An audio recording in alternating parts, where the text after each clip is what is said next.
Hey everybody, welcome back to Guys Night Lab. I'm Jesus Velasquez. And I'm Jordan Zacharias. And welcome back to Guys Night Lab 2023. 2023 in the house. Happy Halloween, everybody. Yes, happy Halloween. And our topic for today is, with all the reviews that we do every year, we always talk about our favorite movies, some of our favorite movies from the 80s, some of our favorite movies from the 90s, and et cetera, et cetera. It's always about the things we love and, some of the things that are great and better and awesome. But today I wanted to focus on some of the movies that we just are not that fond of. And not just any movies, because we could pick, some of the worst movies. There's a lot of lists of horrible horror movies.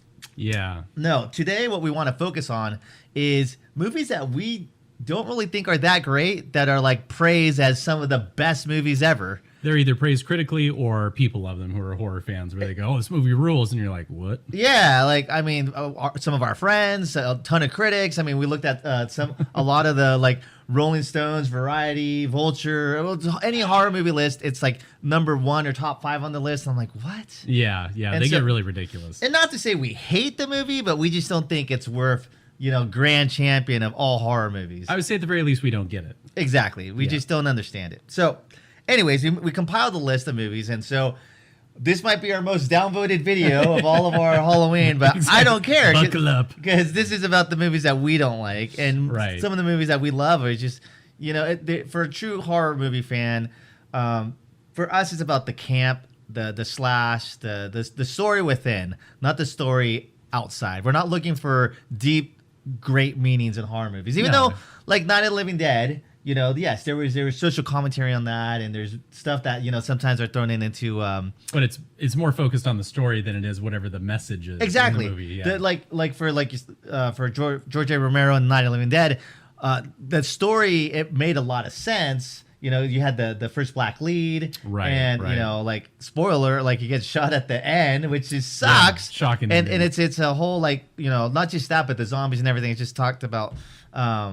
I don't know if it's commercialism or just whatever George Romero was saying, but even in the racial things of having the first black lead, all that, but at the same time, it was still a movie about zombies. Yeah. Where some of these other movies are kind of they can be political or deep or emotional. It's okay, I get it, but it's just too much for a horror movie. Right. So the first movie on our list has none of those. That's right. But it is an awesome movie. It awesomely horrible, but I remember when we first saw it in the jungle. This was about maybe over 10 years ago. It faded to black and the credits rolled, and I remember you, me, and Chris just looked at each other and were like, what? Yeah, and that movie is a movie called Rosemary's Baby. Yeah. It's heralded as a classic. I get it. It's one of those movies where in the 70s, I'm sure that was really creepy. The general story, if you don't know what it is this woman is pregnant. She's an artist in New York City with her husband or whatever. They're a young couple, is their first child. Mm-hmm. And it turns out there may be something wrong with the child, right? Yeah. And so it's one of those things where it's, I can see why it's so critically acclaimed. It does have good acting in it and everything else.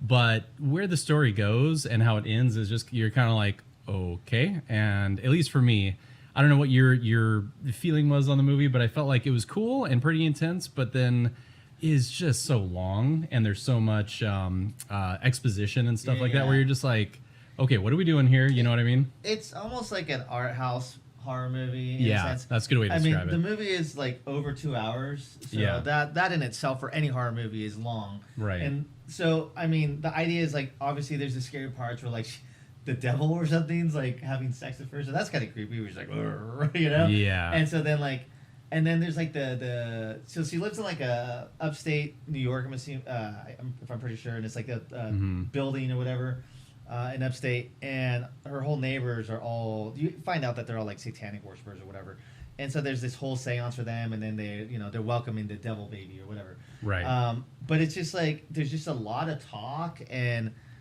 I think that's it. There's just a lot of talk, not a lot of scary elements. There's definitely scary elements, but not enough for if for a 2-hour horror movie, scary movie, it's say if you have 130 minutes runtime, I think it's 137 minutes.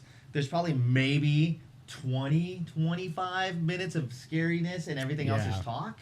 It's like The Omen. The Omen is like there's talk, but there's creepy. Oh, we were just mentioning the Omen series. We got to go through those. So those are great because it's creepy. It's talking about like the Antichrist, and it's like, but like there's a lot of talk. There's a lot of political discussion, but it's kind of like there's a lot of like it's talk, creepy, talk, creepy.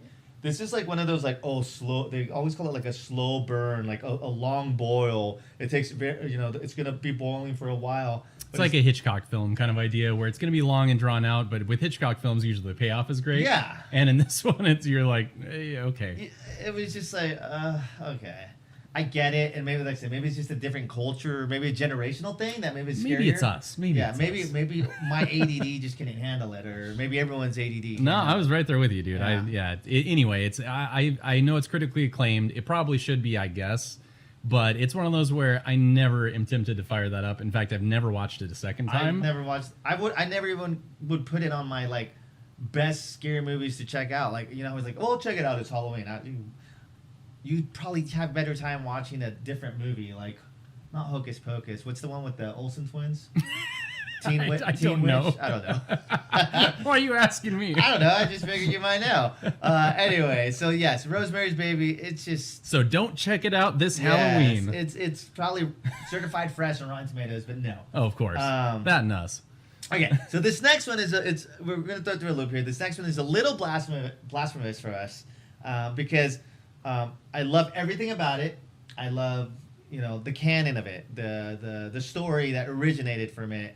But I don't love the original movie. There's 8 of them. Well, 10 of them. There's a lot. 11 of them. Yeah, 12 if you count a remake. Okay.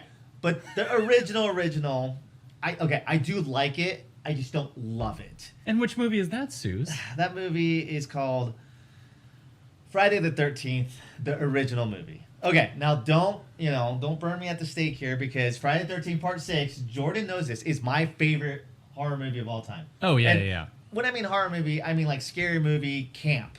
Right. It was playing at my bachelor party. It was in the background. I think we even had it on loop or something because it's like my favorite movie. Yeah. Jason is like my guy. It's like, like, are you a King Kong or Godzilla guy? Like, Jason Voorhees is my guy. As much as I love Michael Myers and Halloween, Jason's, my top dog.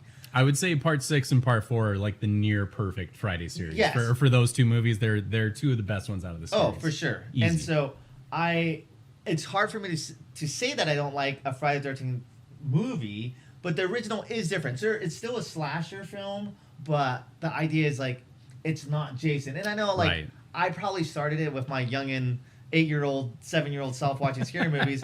I started with Jason, so you were sucking on a bottle watching that thing. So I knew Friday the 13th as Jason. So when I went back older and watched the original, I was like, what? And then I was like, it's still cool, but it's just a different movie. And it's not my favorite because I associate Friday the 13th with Jason, and it's not Jason. It's Jason's mom.